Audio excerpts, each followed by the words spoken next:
just think that tank junglers are a little stronger than they should be in comparison to the others now.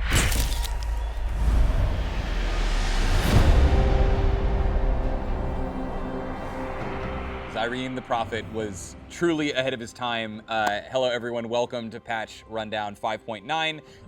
If you haven't yet, somewhere look at the patch notes. It's probably important, you'll need it for this discussion for sure. I have with me now Bradford CertainlyT Wenban, champion designer, and Riot Jag, aka Jeevan Sidhu, to talk over the changes. Guys, thank you.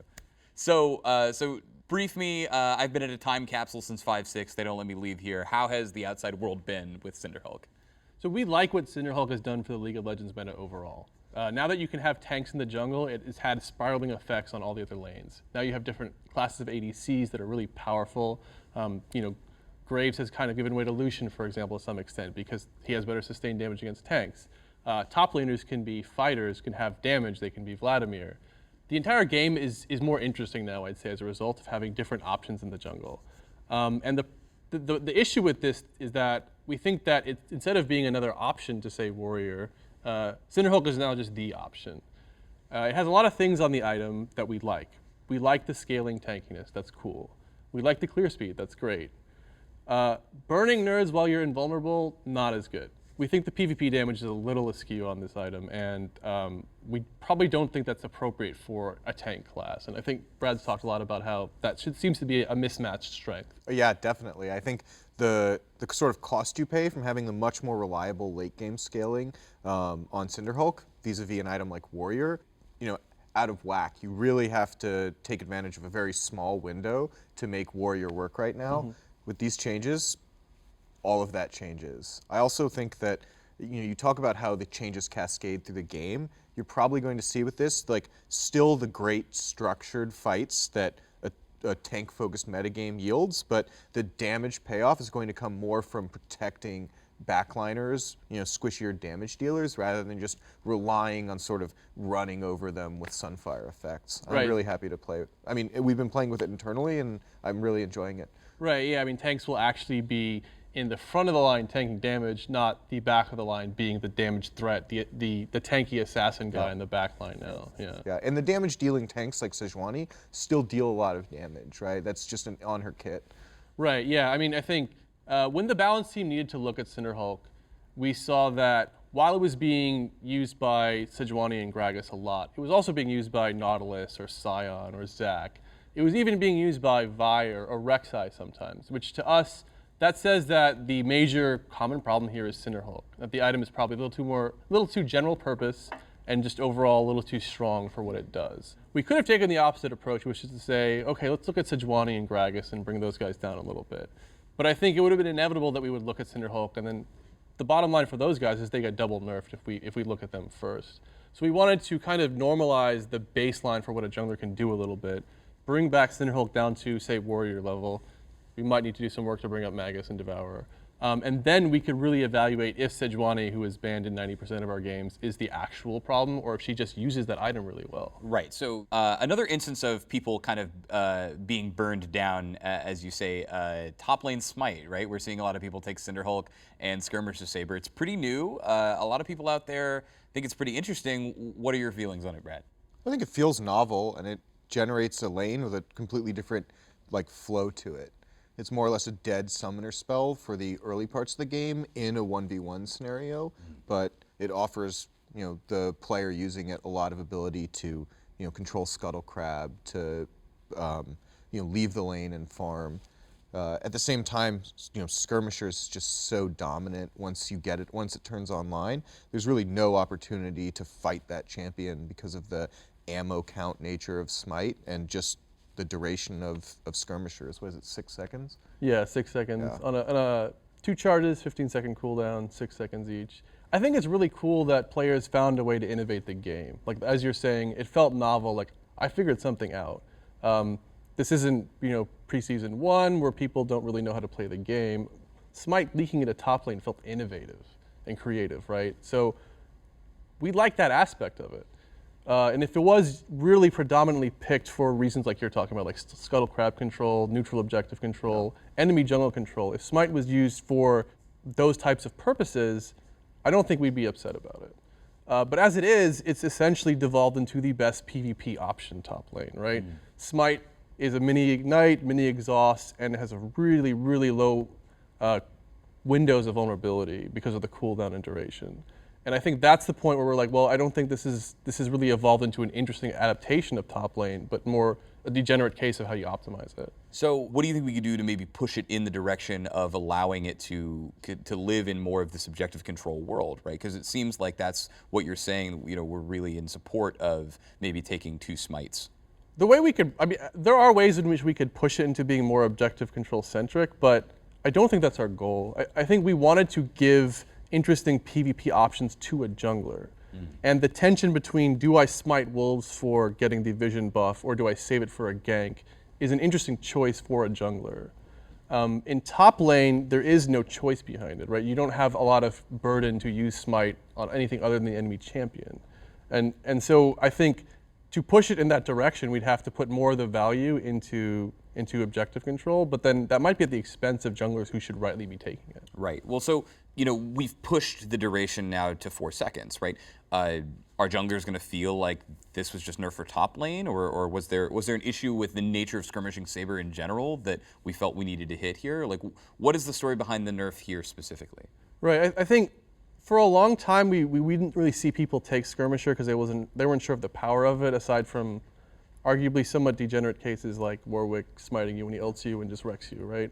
And now we've seen skirmisher broadly adopted by a lot of champions, a lot of classes, I should say. I mean, tanks will take it, fighters will take it. It's useful.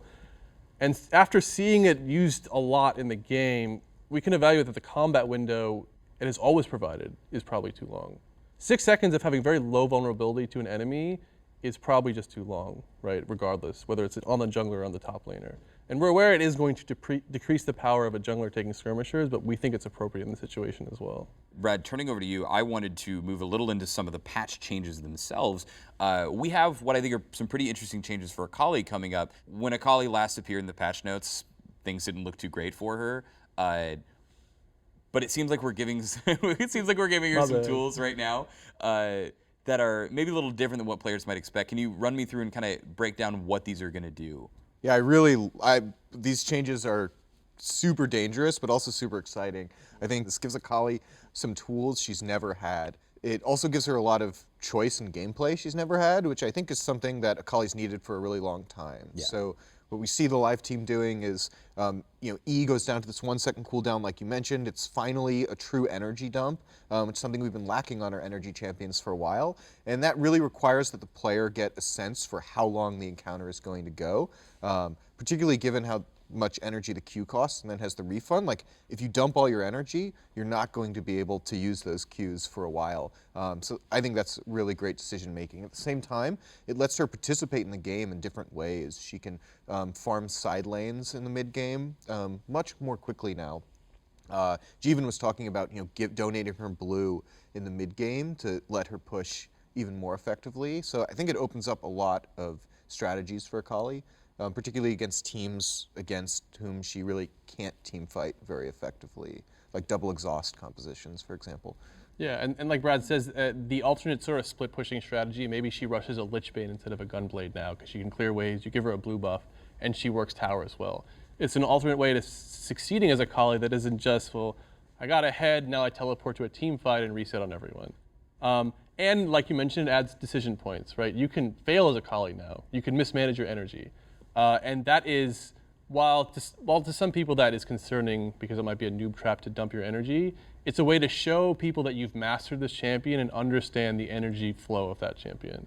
And so if that is a clear differentiation point of skill, maybe we can play that up a little bit even more and say, oh, like, we're going to give Akali some power, and we're going to give it here because you have to be a player who's earned it to get this power, Going forward to another tuning point that we also have Annie changes this patch, right? Her basic attack is going down to 575. For a lot of people, that's scary, right? She's had 625 for a very long time. So, Jeevan, start it off for me and tell me kind of why are we taking this change now? Right. So we felt like Annie's been a pretty strong champion for several patches now. She's seen some changes continuously over the past few months, and we think we want to preserve the really cool highlight moment of Annie jumping into your team and frying a squishy with her bear and AoE stunning you. And to preserve that, we feel like we need to take out some of her excess strength that she doesn't really need. So this is kind of like the Morgana change here. In this case, Annie's attack range is going down. We don't really feel like she needs it to be the signature Annie player who really is a threat to burst you. But it seems like it's very good at harassing enemy opponents out of lane, which is not really something we think she needs. Same with Morgana in this case. We like that she's a really strong CC machine. We like that she's a very interesting, powerful pick in Champ Select in terms of neutralizing powerful enemy CC teams. Yeah, with Black Shield. Right, with Black Shields, yeah. We don't think it's cool that she just wins lane for you and endlessly shoves the opponents at level 1, right? So we want to keep champions strong in what is cool about them and take away strengths that make it very hard to fight them.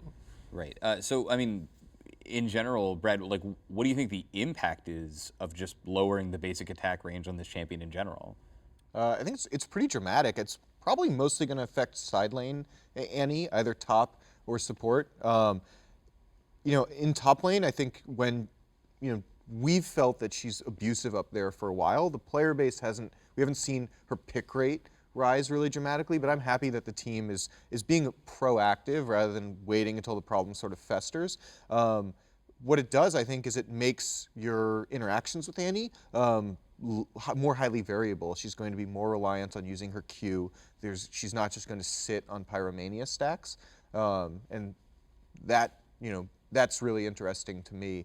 Unlike mid lane, where if Annie is just sitting on those stacks, you can shove her in and force her to use her spells. That's super risky in the top lane, and oftentimes not a viable option in bot lane because champions are more single target basic attack focused. Right. So, I mean, we have a whole bunch of changes this patch, right? But really, since about 5.5 with the introduction of Cinderhulk, we've been going pretty hard on the side of trying to make a lot more changes to the game in general, right? Like, our kind of flagship buzzword for this at the moment is champion diversity, right?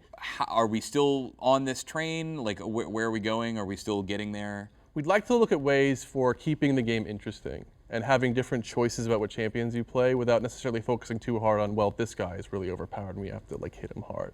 And also, as Jeevan mentioned, viability is a really important part of actualizing the diversity buzzwords that we sometimes talk about.